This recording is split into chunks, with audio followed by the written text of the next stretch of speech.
बहुत सारी महिलाएं कंसीव करने के लिए ट्राई कर रही हैं। अगर आप भी जल्दी से जल्दी प्रेगनेंसी कंसीव करना चाहती हैं तो सबसे पहले आपको पता होना चाहिए कि बच्चेदानी क्या होती है, इसका मुंह कब कब खुलता है और ये इतना इम्पॉर्टेंट क्यों है। इन सब बातों के बारे में आज की वीडियो में हम डिटेल में जानेंगे। वीडियो बहुत ज़्यादा इन्फॉर्मेटिव होने वाला है, लास्ट तक ज़रूर देखें। Hello and welcome to moms active life. अगर आप जल्दी से जल्दी प्रेग्नेंट होना चाहती हैं तो आपको अपनी बॉडी के बारे में नॉलेज होना बहुत ज़रूरी है।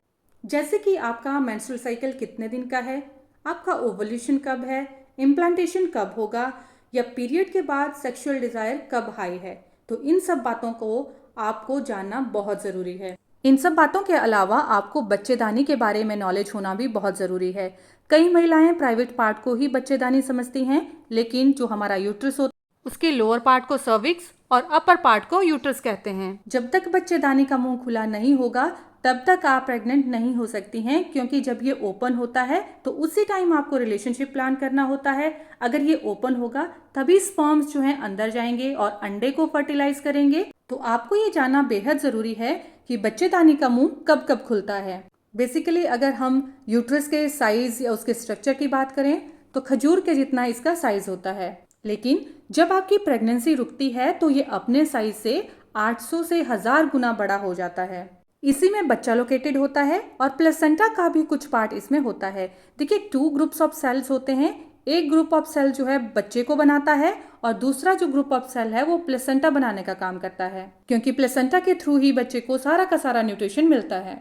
बच्चेदानी जब अंदर से 800 से 1000 गुना बड़ा हो जाता है तो बच्चे का साइज भी बढ़ने लगता है और बच्चे का साइज बढ़ने के साथ साथ प्लेसेंटा भी बढ़ता है। तो इतना साइज बढ़ने के बाद बच्चेदानी का मुंह जो है अपने आप बंद हो जाता है, ताकि बच्चे को कोई भी एक्सटर्नल इन्फेक्शन ना हो। बच्चेदानी का मुंह महीने में 2 बार खुलता है और तीसरी बार खुलता है जब भी हमारी डिलीवरी होती है। बेसिकली अगर हम बात करें तो महीने में 2 बार बच्चेदानी का मुंह खुलता है, एक बार पीरियड्स के टाइम और दूसरी बार ओवल्यूशन के टाइम। पीरियड्स में एस्ट्रोजन का लेवल हाई हो जाता है, जिससे कि हमें ब्लीडिंग बहुत ज़्यादा आती है। ब्लीडिंग के टाइम बच्चेदानी का मुंह खुल जाता है, क्योंकि जितना भी ब्लड यूट्रस में कलेक्ट हुआ होता है और एंडोमेट्रियम की लाइन भी टूटती है, तो उसी के टाइम पर बच्चेदानी का मुंह खुलता है। क्योंकि ये खुलना भी ज़रूरी है, क्योंकि जो ब्लड कलेक्ट हुआ है वो रिलीज होता है। अगर ब्लड रिलीज होगा, पीरियड स्टार्ट होंगे, तभी तो आपकी प्रेगनेंसी रुकने का प्रोसेस स्टार्ट होता है। और दूसरी बार ओवल्यूशन के टाइम पर बच्चेदानी का मुंह खुलता है। ओवल्यूशन मीन्स जब ओवरी में से मैच्योर एग रिलीज होता है तो उस प्रोसेस को ओवल्यूशन कहा जाता है। अगर आप इस टाइम पर संबंध बनाती हैं तभी आपकी प्रेगनेंसी रुकती है। लेकिन शायद आपके माइंड में ये क्वेश्चन होगा कि पीरियड्स के दौरान तो ठीक है, ये खुलता है क्योंकि ब्लड रिलीज होना होता है, पर ओवल्यूशन में क्यों खुलेगा? ये इस वजह से खुलेगा क्योंकि जब हमारा ओवल्यूशन होता है तो आपने देखा होगा कि एक चिपचिपा सा लिक्विड निकलता है जिसे हम म्यूकस डिस्चार्ज बोलते हैं। ये एग वाइट के जैसे होता है, जैसे कच्चा अंडा होता है उसका जो वाइट पार्ट होता है तो उसके जैसे ये होता है कंसिस्टेंसी में। और इस म्यूकस डिस्चार्ज के लिए सेकेंड टाइम सर्विक्स का मुंह खुलता है। आपको प्रेगनेंसी कंसीव करनी है तो ये एकदम सटीक टाइम है जिस टाइम पर आपको संबंध रखना है। बहुत सारी महिलाओं को ये म्यूकस डिस्चार्ज हो जाता है और उनको ये आइडिया हो जाता है कि इस टाइम पर उनकी जो सेक्सुअल डिज़ायर है वो भी हाई होती है। तो अगर आप इस टाइम पर रिलेशन बनाते हैं तो स्पर्म सेल के ज़्यादा चांसेस होते हैं कि वो जल्दी से जल्दी आपके अंदरूनी अंगों में पहुंच जाएं। म्यूकस स्पर्म सेल्स की हेल्प करता है फास्ट स्विमिंग में, तो जल्दी से जल्दी फिलोपियन ट्यूब्स में पहुंच जाए और अंडे को फर्टिलाइज कर ले।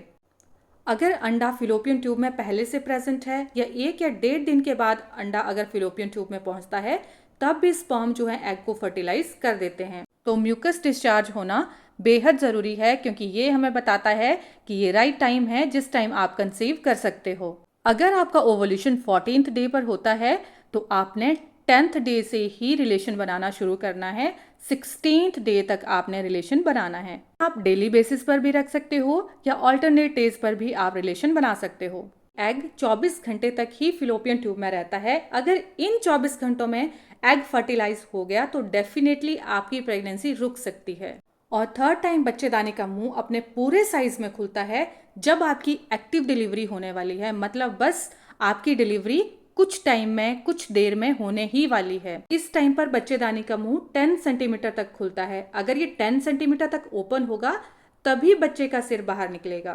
जब बच्चेदानी का मुंह खुला होता है तो उस टाइम बच्चे की क्राउनिंग होती है या आप क्राउनिंग को स्पीड अप कर सकती हैं। इन शॉर्ट अगर बात करें तो बच्चेदानी का मुंह टोटल 3 बार खुलता है। एक बार पीरियड्स में, सेकेंड टाइम ओवल्यूशन में और थर्ड टाइम होता है जब हमारी डिलीवरी होती है। जब आपकी प्रेगनेंसी कंफर्म हो जाती है तो प्रेगनेंसी रुकने के बाद बच्चेदानी का मुंह अपने आप नेचुरली बंद हो जाता है।